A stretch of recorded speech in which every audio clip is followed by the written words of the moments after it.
Coucou tout le monde, c'est Xiaomi et aujourd'hui je vais vous raconter une histoire qui concerne en fait moi et N-Network, à savoir Machinima. Pourquoi j'ai quitté Machinima? Vous comprendrez vite la raison pour laquelle j'ai atterri là-bas et pourquoi par la suite j'ai souhaité impérativement la quitter. Alors avant tout, qu'est-ce que c'est que Machinima? C'est un network anglophone qui est spécialisé dans le jeu vidéo. À l'époque, c'était le numéro 1 mondial en termes de vues. Après Vevo bien entendu, mais Vevo c'est pas accès public comme les Machinima. Qui dit gros network dit forcément gros moyen. Et c'est là la désillusion. Alors vous allez forcément vouloir savoir pourquoi j'ai rejoint un network spécialisé dans le gaming alors que moi j'en fais pas du tout. Et c'est une excellente question. Il faut savoir qu'à l'époque j'avais pas autant de connaissances que j'en ai aujourd'hui, surtout que j'étais, à savoir en France, le premier youtubeur à en parler des networks. Mais le problème c'est que il y avait tellement peu d'informations sur les networks que je devais faire avec ce que j'avais. Malheureusement le choix de Machinima fut pris par rapport à sa popularité. Il faut savoir qu'il y avait de gros youtubeurs qui étaient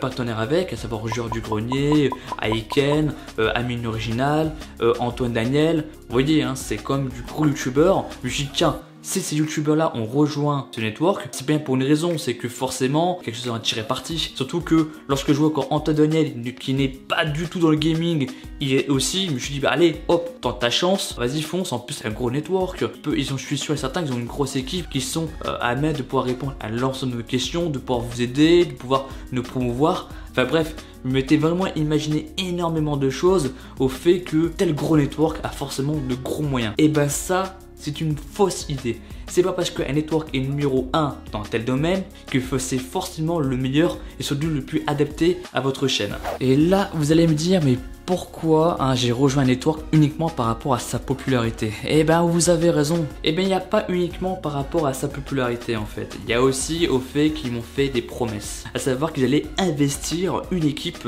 dédiée à la communauté francophone pour qu'elle soit représentative non seulement de leur réseau mais aussi bien représentée. Et pour bien la représenter, ils ont nommé un community manager qui est un youtubeur actuellement toujours actif, GuizDP. Alors avant de parler plus en détail de GuizDP, je voudrais simplement vous faire un petit aparté sur comment j'ai été partenaire avec eux. J'ai été partenaire avec eux lorsque j'ai rempli leur formulaire directement sur leur site, comme le font maintenant tous les networks actuels. Une fois que j'ai été accepté, je peux vous dire que j'étais vachement fier parce que je me suis dit en tête que wow, super, c'est bon, je rejoins le plus gros network mondial, je suis avec les plus gros youtubeurs, on va être dans une grande famille, on va pouvoir s'aider, faire des collaborations, voilà, il y a moyen de faire quelque chose quoi. J'étais assez content. Après ça, j'ai eu la communication Skype avec ce fameux GuizDP et là c'est la partie un peu fausse promesse. Alors lorsque j'ai discuté avec GuizDP sur Skype, comment eux ils peuvent me promouvoir, améliorer ma chaîne, tout ceci, il m'a dit que non mais ça c'est pas un problème, on peut vraiment gérer ceci,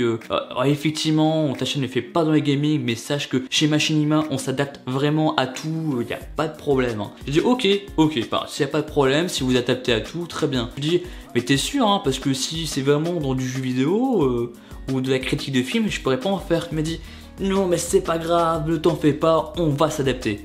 Ok, surtout qu'il m'avait aussi dit que en plus de ça, Machinima va vraiment investir sur la communauté francophone. Il y aura carrément une chaîne communautaire qui sera dédiée pour. Vous allez voir, ça sera bientôt lancé. Effectivement, sur toutes les promesses qui ont été dites, il y a une seule qui a été tenue, c'est qu'ils ont effectivement fait une chaîne communautaire francophone du réseau Machinima auquel ils faisaient la promotion de l'ensemble des partenaires, surtout ceux qui étaient les plus populaires. C'était peut-être ma plus grosse critique, mais bon ça encore c'est une autre histoire et je me suis dit que fallait simplement être patient, que la chaîne allait se développer pour améliorer ceci. Et encore une fois une désillusion. Donc GuizDP avec qui j'ai discuté, bien entendu sur Skype, était le community manager et également le présentateur vidéo pour faire la promotion des autres chaînes. Donc ça encore, il fait son travail de community manager, il n'y a pas à dire et c'est sûrement pas lui qu'il faut critiquer dans cette histoire, sûrement pas lui parce que lui il n'était qu'un simple employé de chez Machinima auquel il ne devait qu'obéir aux ordres. Au bout d'un moment, GuizDP a lâché prise avec Machinima, il a même quitté, donc je sais pas pour quelle raison, il n'a pas précisé, du moins pas à moi, mais une chose est sûre c'est qu'il avait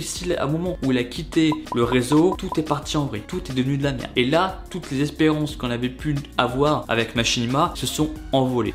Déjà, la chaîne communautaire est devenue inactive. Bah forcément, il n'y a plus de présentateur, hein, il n'y a plus de community manager. Et en plus de ça, Machinima a osé vous annoncer que ne vous inquiétez pas, on vous a pas oublié, vous les Français, hein, on compte bien sûr vous mettre un nouveau community manager hein, qui sera beaucoup plus présent. Et là, il y a vraiment beaucoup de changements. Et donc là, on patientait, mais avec tellement d'envie, ce nouveau community manager. Et ben non, que dalle, zéro. On n'a rien eu. On a été extrêmement déçus. Et là, d'un coup, vous avez eu de vagues de youtubeurs en 2014, je précise. Et ça durait encore même jusqu'à maintenant. Où on ne souhaitait plus rester là-dedans. Parce qu'il n'y avait plus rien pour nous. Machinima ne faisait plus d'efforts pour la communauté francophone. Il n'y avait rien du tout.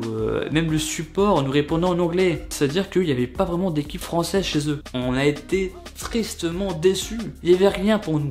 Mis à part de notre pognon, il y a un youtubeur qui a fait un débat avec moi en commentaire. Et je comprends tout à fait son avis. Son avis est totalement fondé. Parce que s'il a vécu la même expérience que moi, et ben je peux vous dire qu'on peut t'écurer. Et heureusement pour moi, c'est que je ne peux pas écurer au point de te lâcher prise, au point de perdre espoir, au point de me dire que finalement les networks c'est tous la même chose. Je pense très sincèrement qu'il y a d'autres networks qui peuvent augmenter un petit peu ce niveau-là. Et c'est pas parce que à l'époque, à savoir en 2012, 2013, 2014, et ben c'était un petit peu le foutoir au niveau des networks que ce n'est pas actuellement. Même à ce jour, c'est toujours la merde au niveau de certains networks. Et ça, des exemples, je peux vous en donner à l'heure de ma prochaine vidéo qui vous parlera des dramas. Donc ma vidéo s'achève, hein. Donc si je peux bien vous donner un conseil, c'est de faire vraiment attention. Lorsque vous signez chez eux, c'est pour une durée bien déterminée et vous êtes engagé. Ne faites pas la même erreur que moi. Posez les bonnes questions. Si vous joignez un network anglophone, faites en sorte de bien comprendre l'anglais. Faites-y attention aux promesses. Très souvent, ce sont de fausses promesses. C'est une vidéo explicative, c'est une vidéo préventive. J'espère que cette vidéo vous a plu. N'hésitez pas à me dire en commentaire votre propre expérience. Je suis vraiment friand de ce genre d'expérience là parce que pour moi c'est significatif qu'il y a un malaise au sein des networks et qu'il faut changer ça. Donc si je peux apporter quelque chose, je le ferai volontiers. Donc n'hésitez pas à me dire en commentaire votre propre expérience. D'ici là, restez bien entendu connectés et je vous dis à très vite. Ciao ciao, bye bye.